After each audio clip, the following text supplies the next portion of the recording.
जय श्री कृष्ण, राधे राधे। आप सभी को पुनः राधे राधे।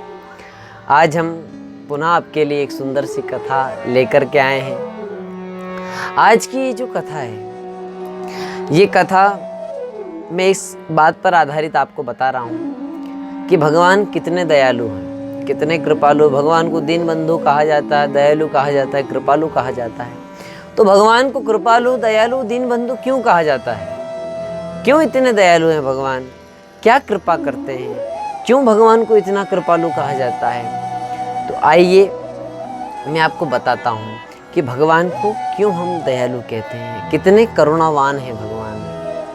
भागवत महापुराण के ये तीसरे स्कंद में दूसरे अध्याय के 23वें श्लोक में इसका वर्णन करते हैं। सुखदेव जी कहते हैं कि जब वह पूतना भगवान को विष पिलाने के लिए गई तो भगवान ने उस विष को दूध समझकर ग्रहण करा, और जब पूतना का भगवान ने वध करा तो वध करने के बाद पूतना को गति कौन सी दी?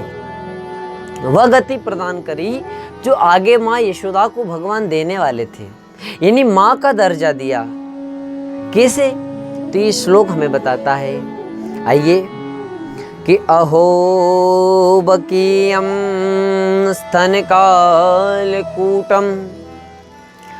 जिगासयापायदात्मसाध्व्यं लेभे गतिं धातृचिता ततुण्यं कं वा दयालुं शरणं व्रजेयम्।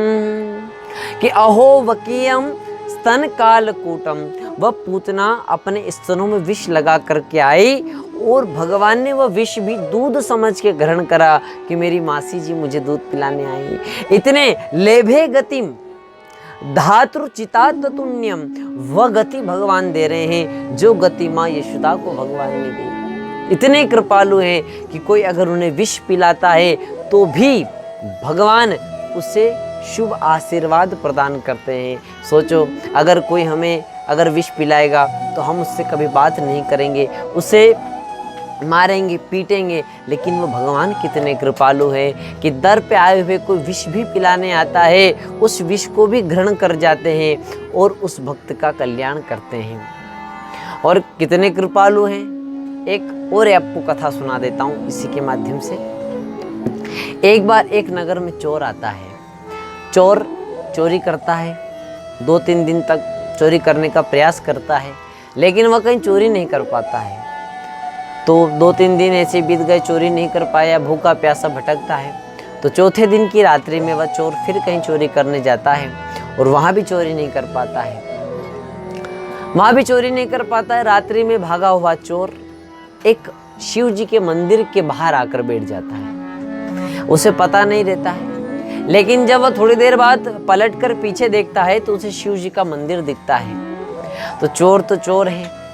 चोर ऊपर जैसे उसने अपनी निगाहें उठाई तो ऊपर मंदिर में घंटा लगा हुआ था। उस चोर को लगा कि 2-4 दिन से चोरी करने की कोशिश तो करी पर चोरी कर नहीं पाया, क्यों ना अगर ये पीतल का घंटा निकाल लूँ तो कुछ मेरी व्यवस्था हो जाएगी, कुछ धन की मुझे प्राप्ति होगी, मैं इसे बेच दूंगा। तो वह चोर उस घंटे को निकालने के लिए चला जाता है। अब वह कई देर तक प्रयास करता है, लेकिन हाथ वहां तक पहुंच नहीं पाता है क्योंकि घंटा ऊपर बंधा हुआ होता है। तो वह चोर क्या करता है बंधु, वो उस घंटे को निकालने के लिए उसे वहाँ कोई साधन तो दिखा नहीं, तो वह शिवलिंग जो है, शिव जी की शिवलिंग है, उसी शिवलिंग पर दोनों पैर रख करके चढ़ करके उस घंटे को निकालता है। जैसे भगवान के ऊपर चढ़ करके उस घंटे को निकालता है, इतने में क्या हुआ कि भगवान प्रकट हो गए, भोलेनाथ प्रकट हो गए, हाथों में त्रिशूल और चारों तरफ मानो प्रकाश हो गया भगवान को प्रकट होने के बाद में। तो चोर घबराया, डरने लगा, कहने लगा, हे भोलेनाथ क्षमा कर दो, आज के बाद भूखा मरूंगा, प्यासा मर जाऊं, लेकिन चोरी नहीं करूंगा। भोलेनाथ प्रभु कितने दयालु हैं। भगवान कहने लगे, मांगो भक्त, तुम्हें क्या वरदान चाहिए? वह चोर कहने लगा कि हे भोलेनाथ, मैंने तो अपराध करा है, पाप करा है, गलती से ध्यान नहीं रहा, आपके ऊपर चढ़ गया और आप मुझे सजा देने की वजह कह रहे कि वरदान मांग। नहीं नहीं, मुझे कोई वरदान नहीं चाहिए। तो भगवान कहने लगे नहीं भक्त, आज तो तुम्हें वरदान लेना ही पड़ेगा। उसने कहा प्रभु मुझे वरदान की कोई आवश्यकता नहीं है। भगवान ने कहा नहीं, वरदान मांगो। तो चोर कहने लगा कि प्रभु मुझे वरदान क्यों दे रहे हैं, मैंने ऐसा क्या करा है।